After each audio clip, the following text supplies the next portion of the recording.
Alright. So, random phone calls aside, welcome back to another episode of Aselia the Eternal. This is Mission 6. And it's a little bit of a doozy. It is a pretty tight mission, I think, in a lot of ways. Because there's a lot of kind of unavoidable damage. So you're not taking a ton of damage all at once, but it does sort of wear you down over time in a way that's actually pretty challenging to work around, I think. This is turn 1. We're starting in the exact same position we were in at the end of Mission 5. But fortunately our characters have healed up, which is, I think, quite generous. Now, we could make an attack here, but we're not going to. The reason being is that this character does a lot of damage to Helion. It's important to realize that Helion is not very tanky, even though she's level 6 and is, like, ostensibly kind of a tank. But also, there's so much damage in this mission, right, that we really can't afford to take any damage unnecessarily.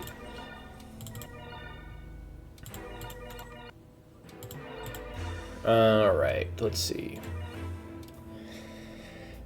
But Esperia can take this hit, right? So we're comfortable taking that. This mission does not have as tight of a turn limit as many other missions do. The SS rank requirement for this mission is 10 turns, and my strategy clears it by turn 6. So we're not going at quite the same, like, breakneck speed as we have been in the previous missions. The reason why that's important is because we don't necessarily always need to be moving forward the way that we did in previous missions. We can afford to choose whether or not we're going to attack with certain formations based on whether or not those formations can survive the follow-up attack, so to speak.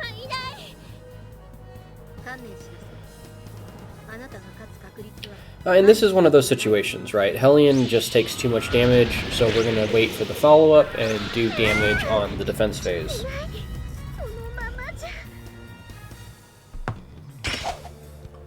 But we're going to use pretty much every character in these 3 formations as a defender at some point in these 6 turns. It is that precise.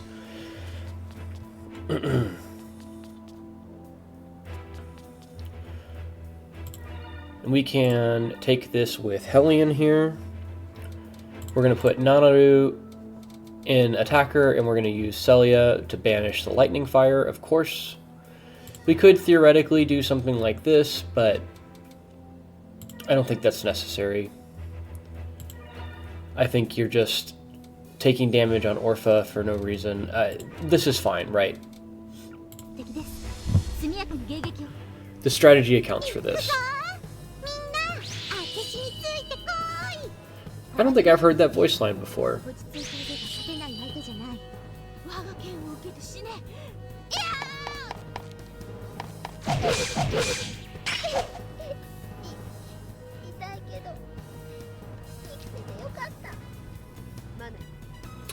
I'm not sure how counterattack works. It seems like the counterattack damage is based on the power of the counterattack. Presumably the amount that it defends is based on the counterattack. That might not be true, because otherwise Helion shouldn't have taken any damage there. I'm a little perplexed by how these characters work, to be honest with you. I assume that it's both, but I don't know that for sure. Okay. Oh, we have to do this. Aselia, 早まってはいけません。待ちなさい。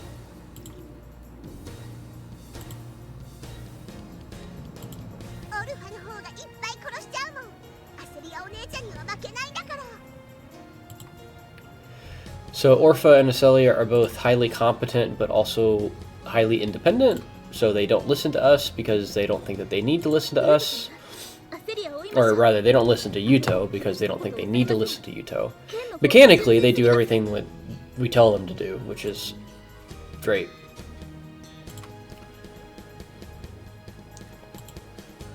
I think this is supposed to be sort of a moment of Yuto reckoning with the fact that he's not a great captain. But I think it's probably more apt to say that this is a moment of reckoning with the fact that some people are just really difficult to manage. So we're going to switch Himika and Nanaru here. And we're going to attack with F1 because we have the leap attack unit again here. And we want Nanaru to use Flame Shower. Now, Dark Impact is the new ability introduced into this mission that is really, really challenging. And basically, the problem is that it directly attacks our supporters and we can't block it. Now, our red spirits are pretty much universally our most fragile units. They're almost exclusively meant for offensive implementation, not defensive implementation. So the fact that the Dark Spirit can directly attack our red spirits guaranteed is kind of a big deal. And you'll see that a lot of our units don't deal very well when the defender is just outright bypassed.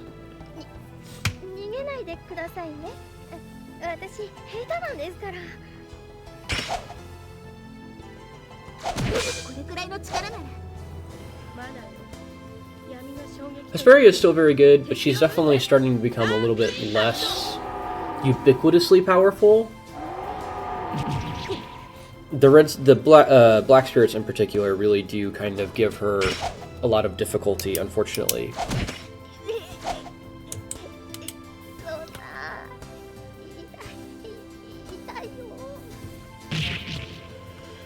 Okay, we're going to attack here with Formation 4, because this formation does not have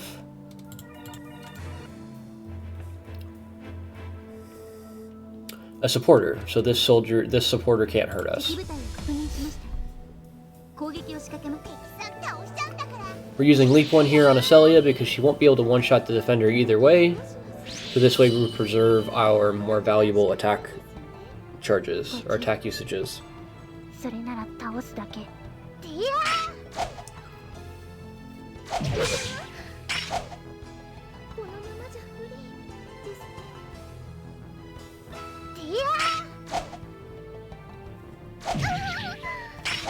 But that's already an example of how we need to play around with formations in order to make it through this mission. We actually have some leeway here, some wiggle room. My strategy beats this mission in 6 turns. Technically, the SS rank turn requirement is 10 turns. But I don't know. I guess maybe if you had a unit that ended the last mission over here or something, maybe, you know, they could go heal themselves or whatever. I don't think that this is an issue of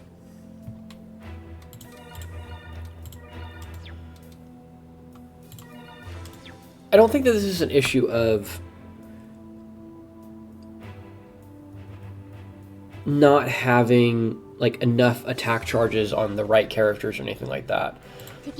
There's just a lot of damage in this mission, and you're gonna kind of be run ragged a little bit either way.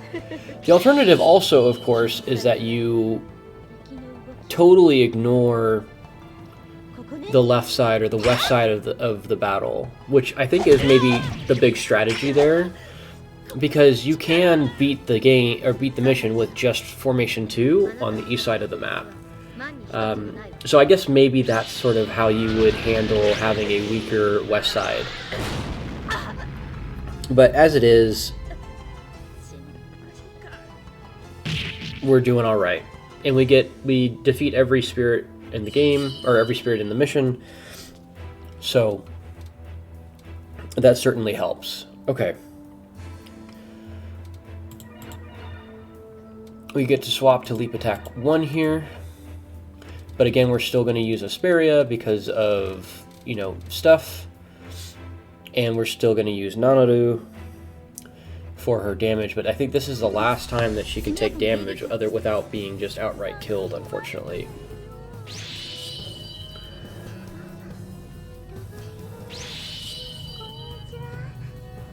Nobody in this formation has taken damage except for Nanaru at this point, right? Which I think kind of showcases how dangerous the Black Spirits are.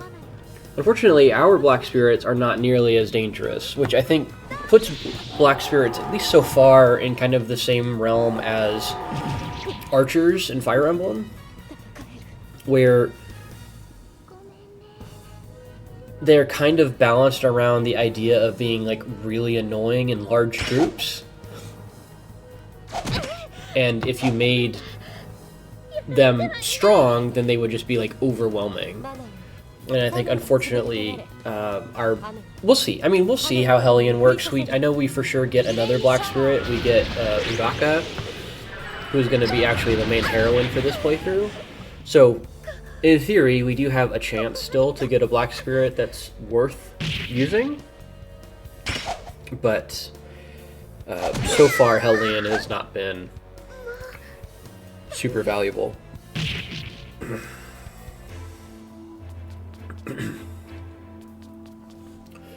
We're going to use Squad 4 here, and we're going to use Orupha, and we're going to use Aselia. Aselia is actually reasonably tanky. She has the best water shield currently, and she's got pretty decent bulk. She's not a defender by any stretch of the imagination, but you can kind of use her to take weaker hits pretty reliably, right? Which is important. It's important that we have that utility, especially given that we really only have 2 proper defenders in our team right now between Yuto and Esperia. Helion is not a proper defender yet, and Helion also is like pretty underwhelming as a defender in a lot of cases as well. This enemy unfortunately attacks us, I believe, 3 times, which means that they pretty much take Aselia out of commission altogether. But they would also do this to any of the other characters that we have. So, as long as we just don't take damage with Aselia again, we're kind of alright. And then here, again, we have a double swing here, so Helion can absorb this hit pretty well. And then we need Ice Banisher here for the lightning fire, and we want to use double swing in order to kill this defender. Pretty straightforward. Himika continues to be like really, really powerful. Unfortunately, she hasn't gained access to Flame Shower yet. She may never gain access to Flame Shower, but even as she is, she's probably like top 3 for us right now in terms of like unit effectiveness. I think like if I was gonna try to make the like strongest possible party, it would probably be Himika, Esperia, and Yuto, potentially Aselia. Like it would be a conversation between those 4, just based on the utility that I need. And so the fact that Himika is putting out that kind of performance in spite of being, you know, essentially a side character is pretty cool, I think.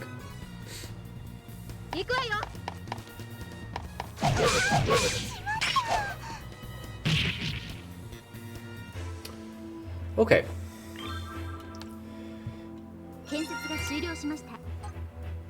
We just finished our another ether converter. We're now converting 3,000 mana to ether per turn. We are going to quickly run out of mana.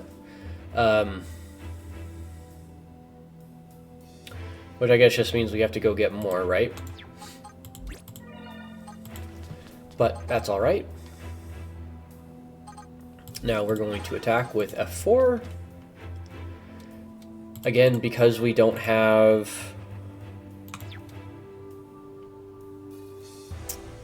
Because we don't have a supporter, this enemy can't hurt us. Now we should be able to do this with Leap 1 here, which is a total of 700 potency over 2 attacks, so that should be plenty.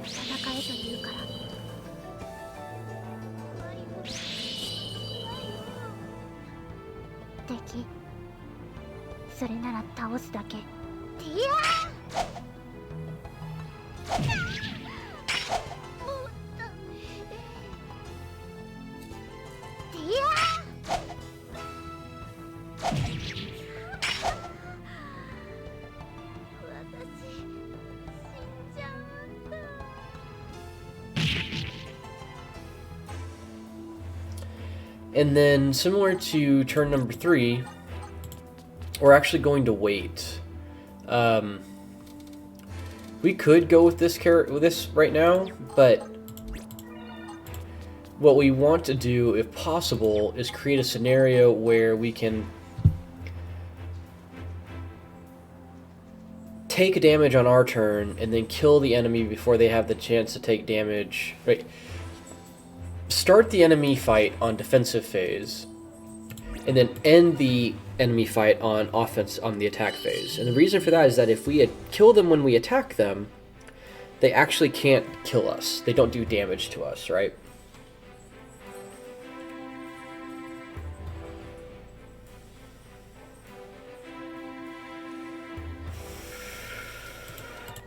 So here we do something a little risky. But Nanaru can absorb this attack. And we get to utilize Esperia as a pretty decent striker in order to do some chip damage to this defender.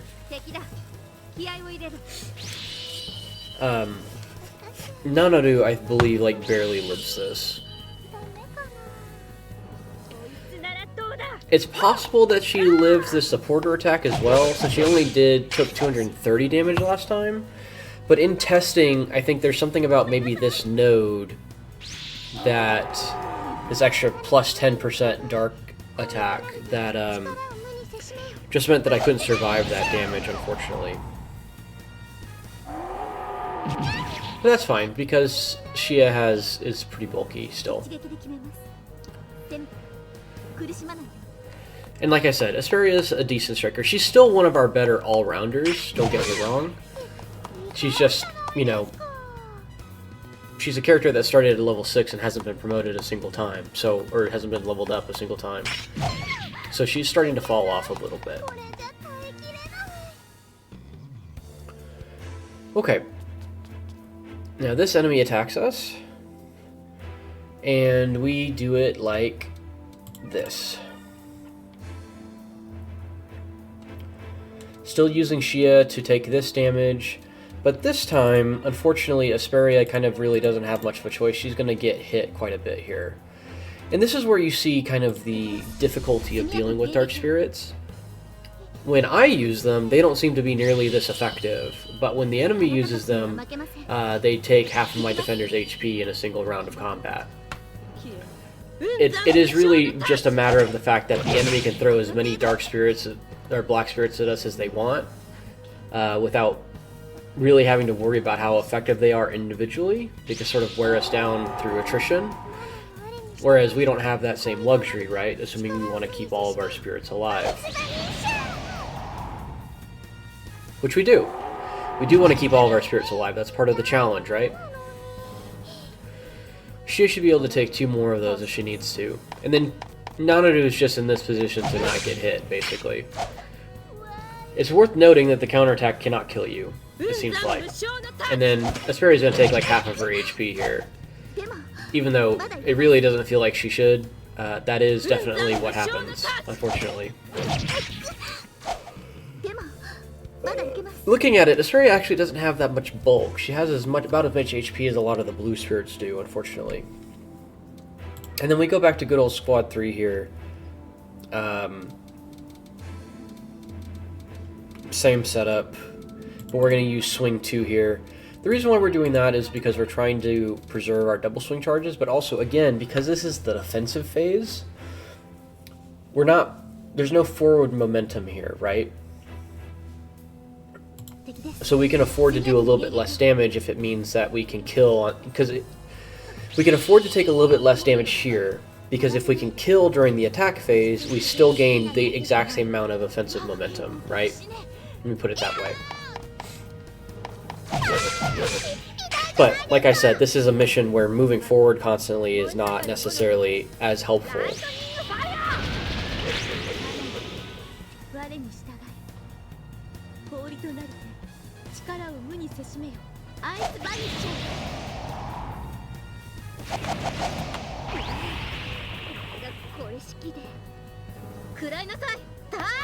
So this should be enough damage to kill, the enemy.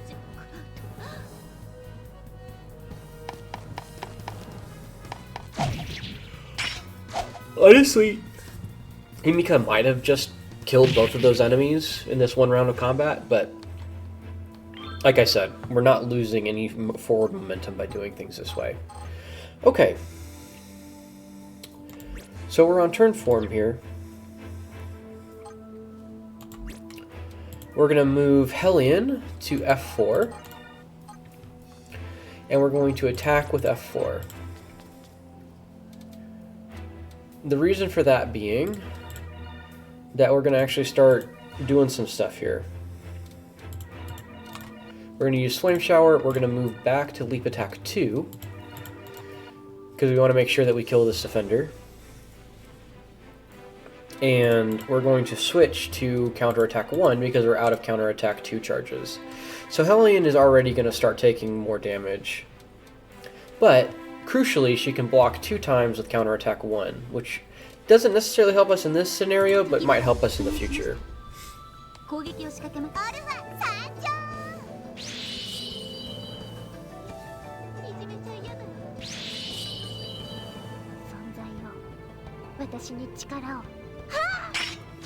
I don't believe she kills the defender here, which is why... Oh, she does. Okay, well, never mind.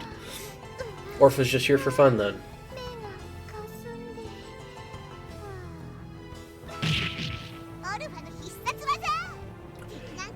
It's been long enough since I kind of came up with this strategy that I don't really remember the exact thought process that I had, but I do remember spending quite a lot of time trying to figure out exactly how this stuff worked, or what the right way to do it was.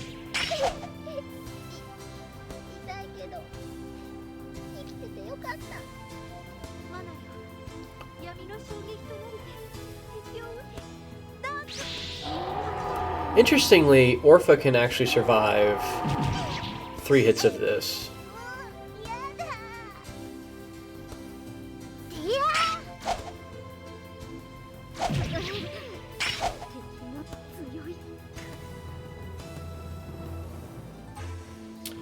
And then we attack with F3.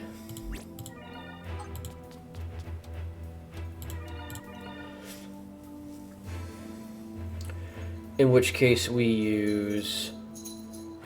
Same thing, we use swing 1 here, I believe.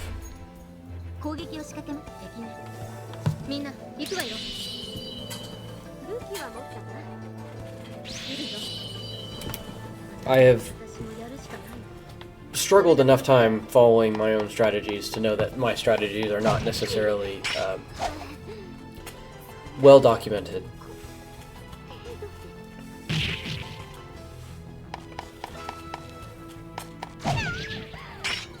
There we go. That's fine. Oh, excuse me. That's a little late. And then with this, we're going to put Esperia back in the defensive position. And we can actually put Nanaru here in the supporter position. The interesting thing about Nanaru, I didn't notice this before, her Firebolt actually activates during the defense support phase, rather than through the Divine Magic phase. That doesn't make up for the fact that it only does 80 potency, but it's an interesting little tidbit.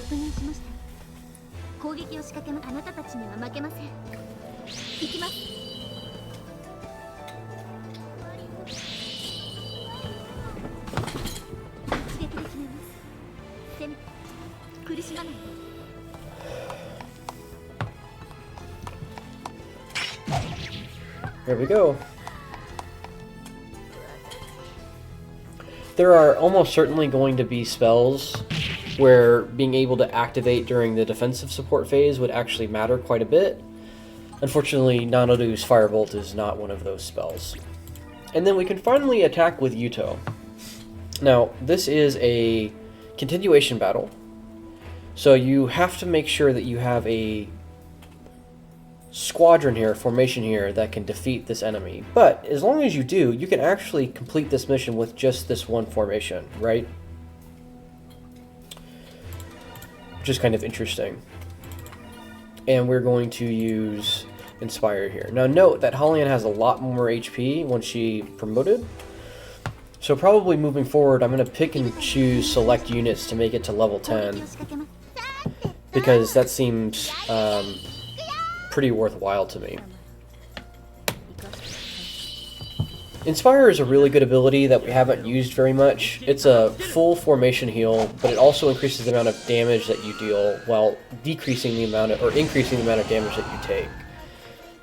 I find that in practice, increasing the amount of damage that you take is not a huge downside if you plan around it, whereas in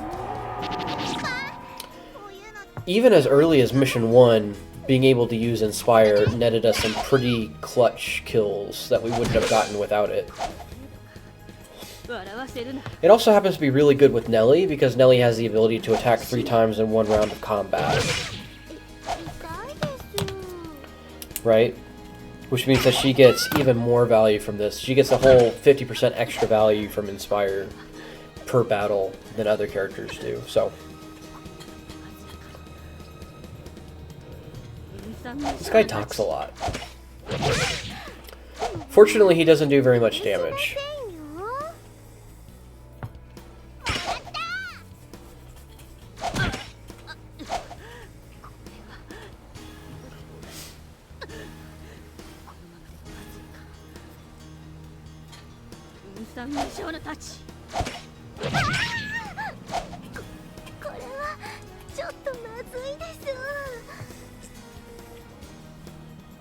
Okay, I'm going to, I think, switch to accurate block 1 here, so I don't just lose all of my accurate block 2 charges. And then I'm going to switch to leap attack 2 as well. I think.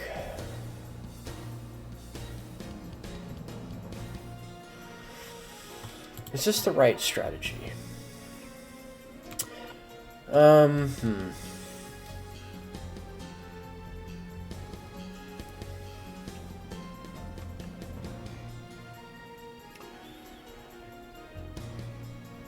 I think so.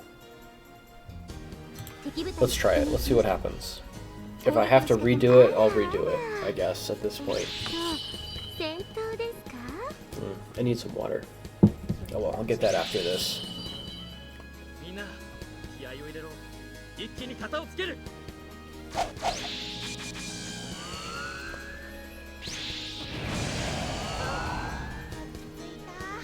Inspire heals for quite a lot.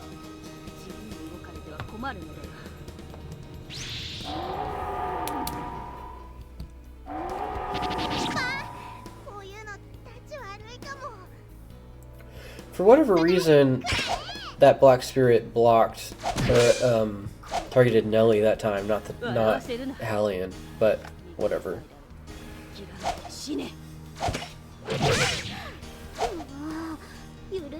She's going to take a little bit more damage this turn, but she should have more charges of accurate block 2, which is more important to me. And she only gets hit once, one more time, so she shouldn't take that much damage.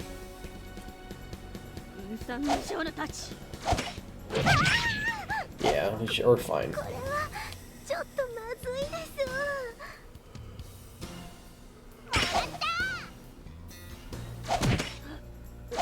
There you go. All according to plan.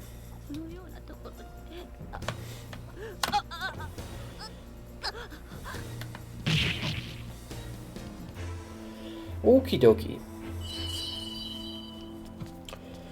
Now we're going to block with F3. And we're going to block with F3 where we have Selia in defense. Because she can take this hit, and then we're going to keep using swing. Swing 1.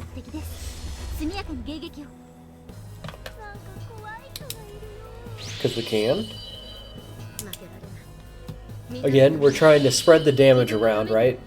Aselia should just barely live this, but if this is the only time that she's attacked, she should be alright. Although that was quite a bit. She should end up around like 200 or 300 HP, I think. 200 HP?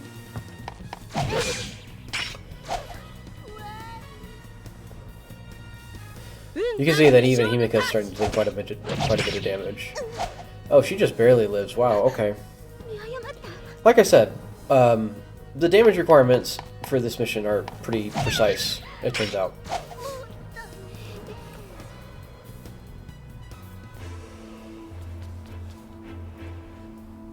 Anyway, we're going to do Squad 3 here again.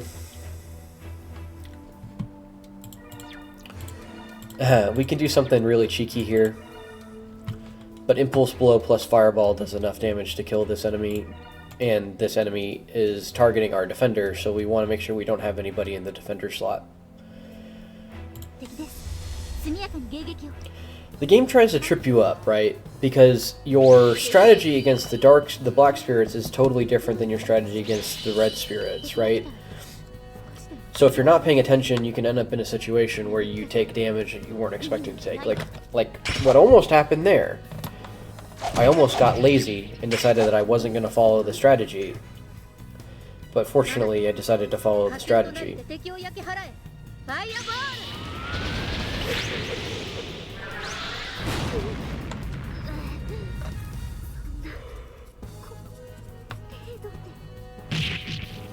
Oh, excuse me, I'm yawning. Okay, now we have another continuation battle here because we've been ambushed. So, what we're going to do here, crucially, this Dark Spirit cannot damage us. I think it just decreases defense, maybe? The attack, defense, and resist. So what we want to do is we want to start blocking with Shiah here, while Esperia attacks.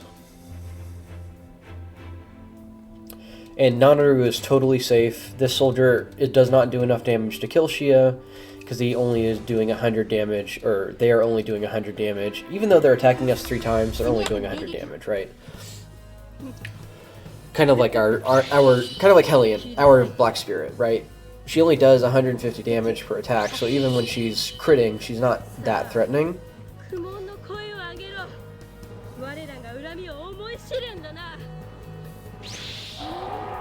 In my opinion.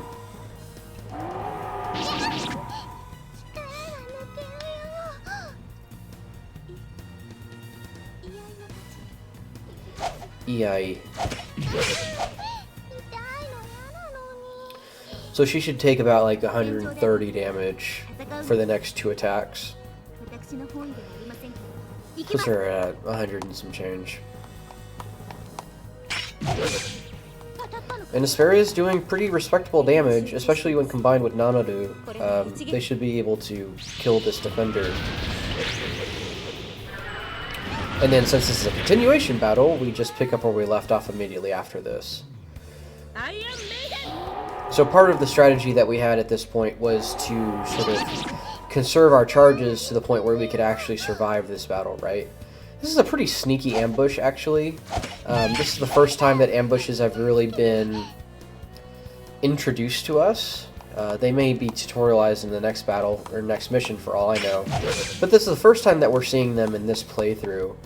And they really can take you by surprise, right? Like, if you're really relying on one unit to do the brunt of the fighting, or you're relying on being able to switch between formations on the fly in order to take only advantageous battles, an ambush like this with a continuous battle can really put you in a bind where you might not be prepared to deal with it. Fortunately, this enemy is not super threatening, but they are threatening enough that if we had been over-reliant on this one formation, for example, we might not have been able to survive this, right? Even though this attacker is not doing that much damage, they are doing enough damage to be relevant, right? But fortunately, we should be able to kill them here, and we actually should be able to wipe this unit entirely here. This formation.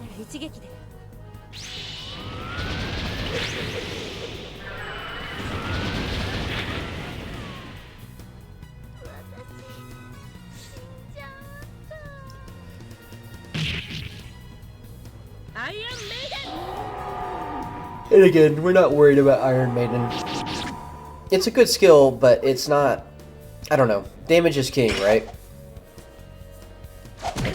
I play Aselia the Eternal the same way that I play Pokemon. Damage skills only. Okay. We are now on turn 5. We're going to move Orupha to F3 here. And with F3...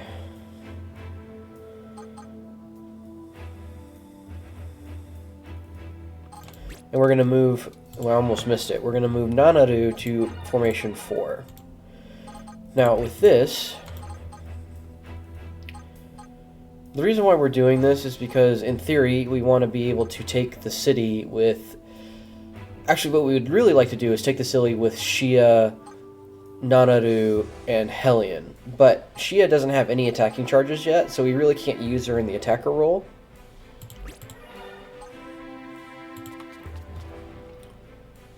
This enemy can't attack us, right? So the only enemy that can damage us here is the supporter. So this is totally safe. We will not take any damage in this fight. That was the reason why we wanted to take Nanaru out of this formation, because otherwise we wouldn't have been able to make this attack. You know, it's interesting. I had a conversation with a coworker about Fire Emblem and about how they were intimidated by the permadeath. And I really mentioned that I think people look at permadeath as a punishment, when in reality it's a loss condition, right? It is there to encourage you to be... It's a consequence, right? It's not a punishment. It's there to encourage you to be intentional with the way that you use your units, rather than to be there as like a punishment for getting unlucky or something, right? And I think a lot of people look at it as a punishment for getting unlucky, which is a shame, because I don't think that that's what it is. With F3 here, we're going to do it like this. Orupha can take this hit, and she'll do quite a bit of damage here. And we're going to use double swing, because why not? I guess is the reason. Why not? We have enough charges at this point that we're not worried about running out, so we can be more lax the way that we use our high-profile attacks here. But this really just kind of makes Orupha superfluous, but she does damage, so it helps. I probably could have used Firebolt, actually, but I don't know that it would have been enough to kill this enemy. It might have been. But this is our last enemy, so it actually doesn't matter. We still get to move forward with Formation 4.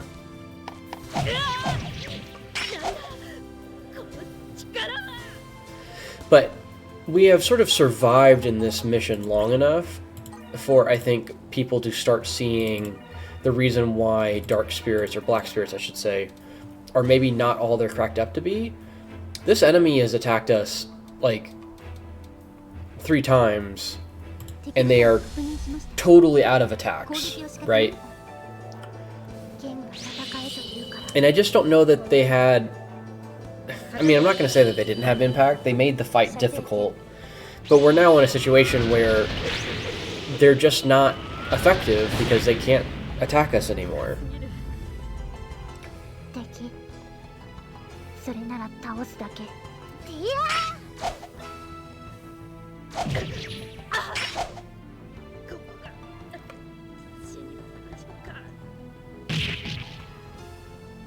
And then our another attacker, or another enemy shows up here. So I get to switch back to accurate block here, block 1. Because I saved those charges previously, I can use them here, which will help us sort of sustain ourselves against this enemy. This is also another continuation battle, for what it's worth. この感じ敵ですさてと気合い入れていくよみんな気合を入れろ一気に型をつける And Helion for sure has enough HP to survive this hit, so she could do it without any defensive skills at all, actually. It just helps sort of even things out a little bit. She still takes quite a bit of damage, though. 許しませんよこの距離はネリーの場合もらったこの程度か笑わせるな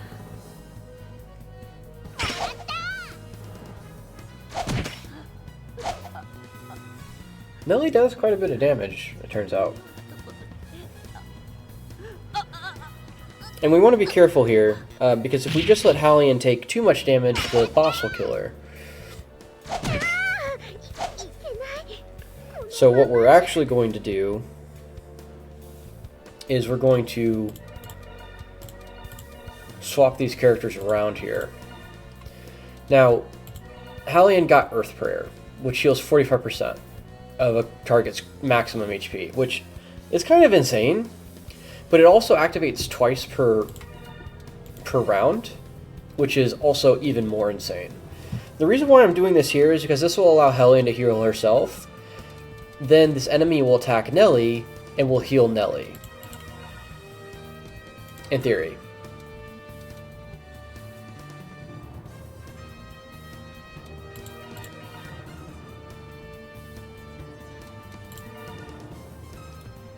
Target skill level 5.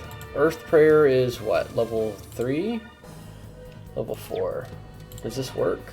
It might not work. Well, she can only use it once, so we'll get some value out of this. But Nelly should be able to survive this.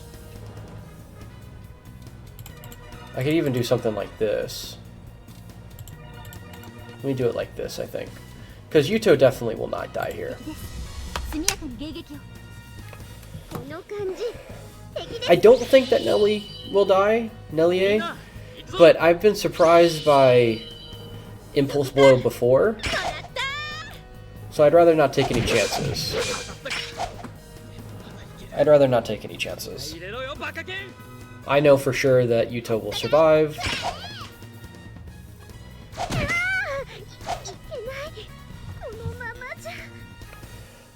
I believe technically Helion will try to heal him next, but then in the next round of combat, you know, whatever. You get the idea.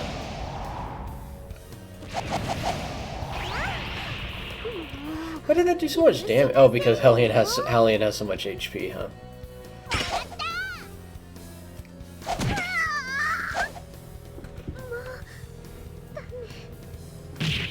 And so we can really be pretty, we can just really use this enemy as an opportunity to sort of heal ourselves at this point. Right.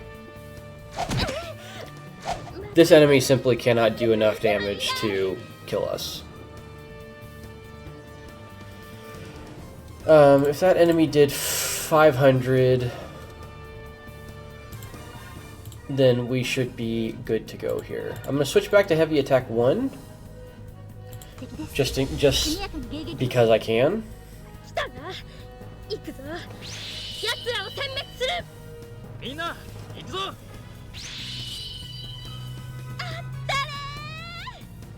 Moment of truth, fingers crossed. Woo! That was a lot. Yeah, we're fine.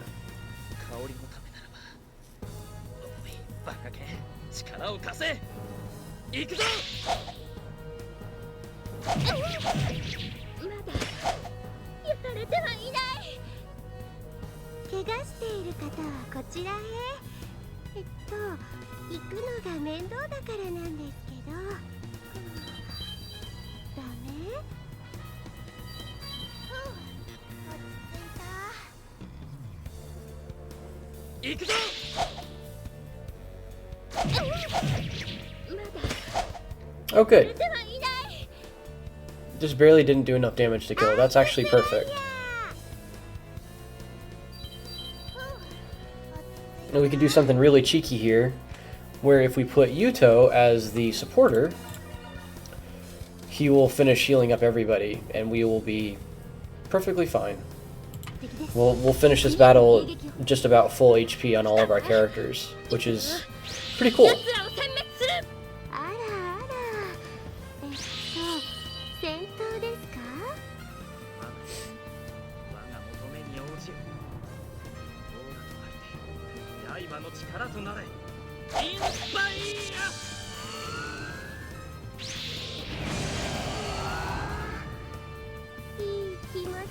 We're basically full HP. Oh, I forgot that this enemy attacked us. Oops. Whatever. It's alright. なんてことするのよ。もう怒ったんだから。攻撃しますよ。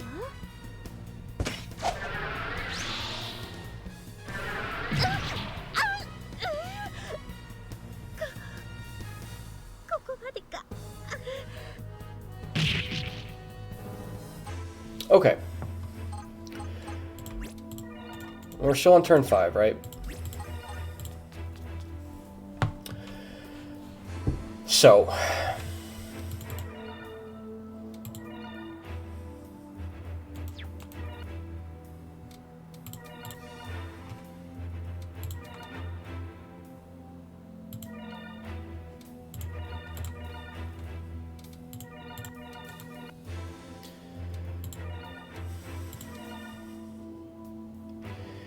We could do something really silly here. This will heal our up 45%. We are attacking, so we will heal before the enemy attacks us. This will heal her up 45%. So that'll be put her at 800 HP.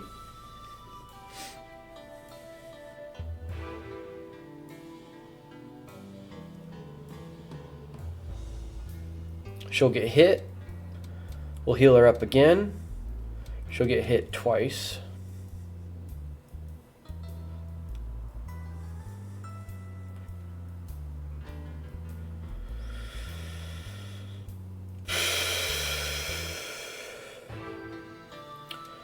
Versus just blocking with Helion. With Helion.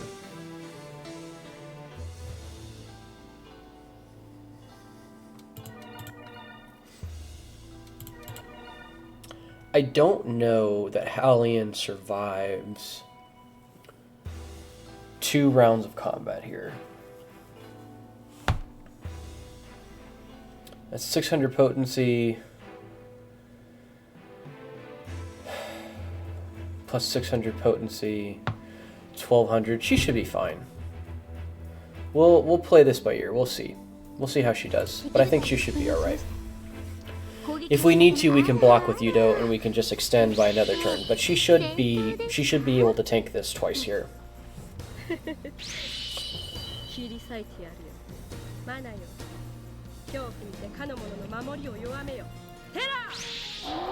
Ta-da!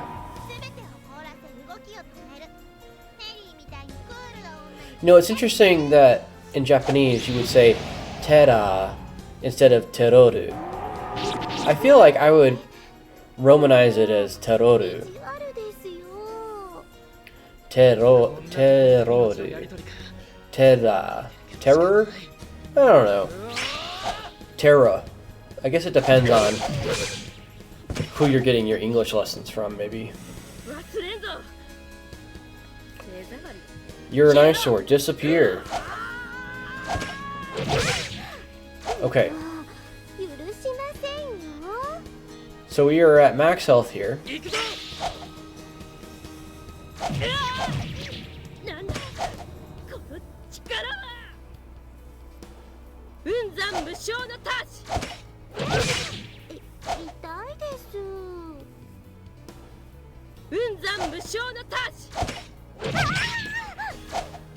Okay, yeah, we should be able to survive just fine, I think. She did 1,000 HP. And we have 1,600. That should be plenty. Okay, so we're gonna finish on turn 6. Unlike with other turns, or with other missions, there's really no way that we can spend these extra turns effectively.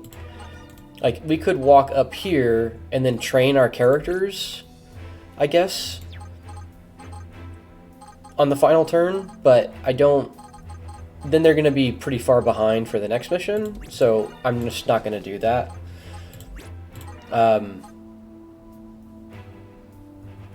I do actually have a backup save here. So if it ends up coming, if it does end up that I need those levels, I can always come back, but it shouldn't. And so,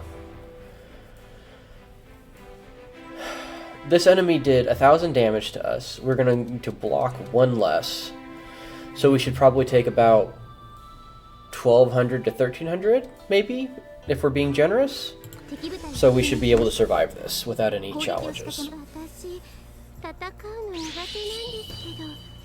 そうも言ってられないんですね。貴様らに恨みはないが、やるしかないな。どのくらいの I hope I'm right. I hope I don't have to do this again. Because I've had to redo this final series of actions multiple times now. 氷となって力を身にせしめよ。アイススパイス。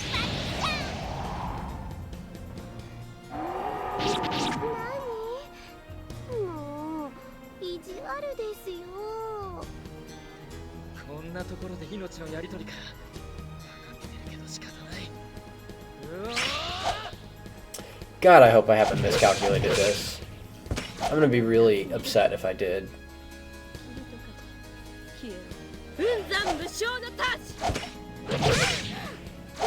So 300. Yeah, we have plenty of HP. I mean, we don't have plenty of HP. We have enough HP.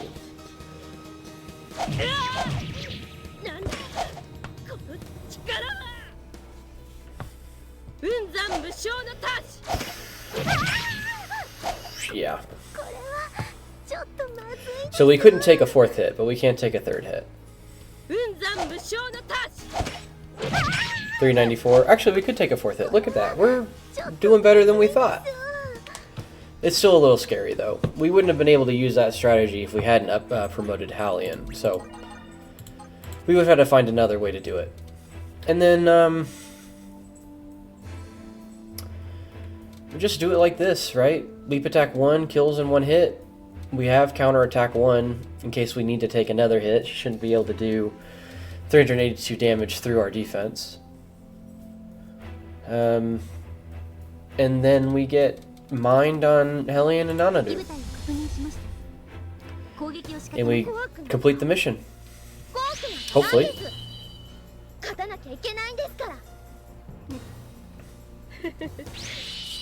Hopefully. マナよ、炎のつぶてとなれ。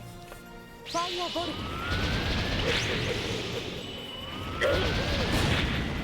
この痛み忘れんぞ。マナよ、恐怖にてかの者の守りを弱めよ。テラー。Ta-da! 何が起きたの？敵。それなら倒すだけ。You know, obviously we would rather have the bonus bind on Shiah, but this is still pretty good, right? Realistically, we have plenty of mind on all of our characters, but you need some pretty high mind requirements at the end of the game, so I feel like it's better to start now. And that's the end of Mission 6. It was a little bit of a tough one. Not as tough as Mission 5. Mission 5 was probably the most challenging strategically, I think, because it was kind of an auto-scroller. But this one was up there. They're definitely escalating. And I'm continuing to be surprised by how competent of a strategy game this is. 6 turns. We had 4 more turns if we needed them. We get mana, we get ether. We don't have a lot of mana or a lot of ether right now. It's worth mentioning.